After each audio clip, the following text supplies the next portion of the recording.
नमस्कार फ्रेंड्स, आजच्या या एपिसोडमध्ये आपल्या सर्वांचं स्वागत आहे. आजच्या या एपिसोडमध्ये आपण जाणून घेणार आहोत, आपण आपलं जे हेल्दी फूड हॅबिट्स आहेत, ते कसे मेंटेन करू शकतो किंवा जे रॉंग ईटिंग पॅटर्न्स आहेत, ते कसे आपण चेंज करू शकतो.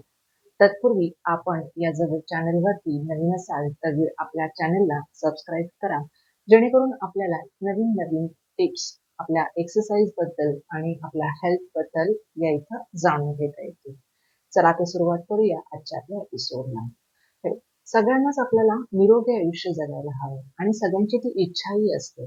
पण काही आपल्या सवयी आहेत, काही चांगल्या सवयी आणि काही वाईट सवयी या असतात.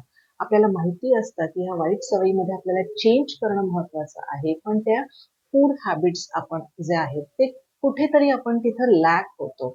तर ह्याच्या फूड हॅबिट्स आपण कशा प्रकारे करू शकतो? तर पहिलं तर म्हणजे आपल्या घरात हल्ली वजनाचा काटा तर अवेलेबलच आहे. त्या वजनाच्या काट्यावरती तुम्हाला उभं राहायचं आहे. वन्स इन अ वीक हां, पण रोज-रोज नाही. एकदा आठवड्यातून एकदा उभं राहा किंवा महिन्यातून एकदा. म्हणजे तुम्हाला तिथं ट्रॅक राहील. कारण का प्रत्येक माणसाचं जे हे वेट असतं, हे एक आयडियल वेट असतं. त्याच्या उंचीनुसार आणि वयानुसार. तर हे जे वेट आहे आपलं, तर ते पुढे गेलं म्हणजे त्या वेट आयडियल वेटचा जो वजनाचा काटा आपला पुढे गेला, तर एक अलार्म बजर म्हणून आपण तो एक इंडिकेशन समजू शकतो, की काहीतरी आपल्याला चेंज फूड हॅबिट्समध्ये करणं गरजेचं आहे. पुढचा जो मुद्दा आहे आपल्या ह्याच्यामध्ये, की आपल्या ह्याच्यातला खाण्याच्या बाबतीतलं आपण जे म्हणतो, की हाय कॅलरीजचे जे फूड्स आहेत, हे शक्य तितक्या कमी प्रमाणात शक्य तितक्या कमी प्रमाणात आपल्या आहारामध्ये हे आलं पाहिजे. आणि म्हणतात ना, की प्रत्येक जेवणाचा घास हा 32 वेळा चावून-चावून नीट खाल्ला पाहिजे. म्हणजेच आपली जी पचन क्षमता आहे, ती व्यवस्थित तिथं काम करते. जेवताना आपण शांत चित्तानं, एकचित्तानं बसून आपलं जे जेवण आहे हे व्यवस्थित संपवायचं आहे. जेणेकरून आपले जे मोबाईल्स आहेत किंवा इतर गॅजेट्स, इलेक्ट्रॉनिक गॅजेट्स आहेत, त्याचा वापर आपण जेवताना किंवा खाताना शक्य तितका कमी प्रमाणात करायचा आहे. जेणेकरून आपण जे अन्न जे खातो आहोत, त्यातला जे रस आहे अन्नपदार्थातला, ते प्रॉपर त्याची जी चव आहे, हे प्रॉपर आपल्या आहारामध्ये किंवा ॲब्झॉर्ब आपण जे म्हणू शकतो, की ते होईल आणि त्यातून न्यूट्रिएंट्स जे आहेत आपल्या शरीराला मिळतात. नेक्स्ट आपण खाण्याच्या ज्या आपल्या पद्धती आहेत, आपण काय खातो हे एक आपण फूड डायरी आपण त्याची रोजच्या रोज मेंटेन करू शकतो. जेणेकरून आपल्याला तिथं समजेल, की आपण दिवसभरात काय-काय खाल्लं आहे.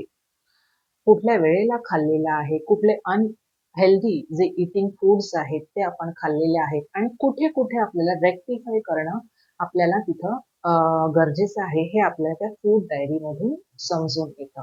आपली जी खाण्याची जी प्लेट आहे, ती शक्यतो स्मॉल ठेवावी. आपल्याला जितकं अन्न आवश्यक आहे, तितकंच त्या प्लेटमध्ये वाढून घ्यायचं आहे आणि जसं मगाशी म्हटलं आहे, की चावून-चावून तो घास आपल्याला खायचा आहे. म्हणजेच काय, संपूर्ण पौष्टिक सात्विक आहार हा आपला परिपूर्ण आहार आपला असला पाहिजे.